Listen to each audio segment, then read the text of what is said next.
Hello বন্ধুরা, আপনাদের কি এরকম হোয়াটসঅ্যাপে ঢুকলেই এরকম কি পিন দেখা যাবে? দেখা যাবে না, কারণ এই পিনটা আমি সেট করে রেখেছি। এই পিনটা আপনাদের ফোনে দেখাবে না। আমি কী কারণে সেট করে রেখেছি তা আমি বলছি। আগে ভিডিওতে একটি লাইক আর একটি সাবস্ক্রাইব করে আর একটি ফলো করে দেবেন প্লিজ। আমার চ্যানেলটি অনেক নতুন। এরকম পিন আমি সেভ করে রেখেছি। যে কেউ আমার হোয়াটসঅ্যাপে প্রথমে মোবাইল নিয়েও, ধরো আমার ফ্রেন্ড আমাকে বলল যে ভাই তোর মোবাইলটা দে, নিবে, নিয়ে কী করবে, মেসেঞ্জারে ক্লিক করবে। তারপর কী করবে, হোয়াটসঅ্যাপে ক্লিক করবে।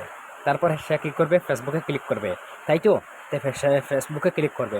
প্রথমে কী করবে, হোয়াটসঅ্যাপে ক্লিক করবে, কিন্তু হোয়াটসঅ্যাপে ঢুকতে পারবে না। এখানে কী বলতেছে যে enter your topic verify pin. কী বলতেছে মানে বলতেছে আপনার ভেরিফাই পিন আপনি সেন্ড মানে দিতে। আপনার ভেরিফাই পিন যদি আপনি না জানেন তাহলে তো ফরগেট পিন লেখা আছে, আপনারা ছুটাইতে পারবেন, কিন্তু সে বুঝবে না। এখন আমি দেখে দিচ্ছি আপনারা কীভাবে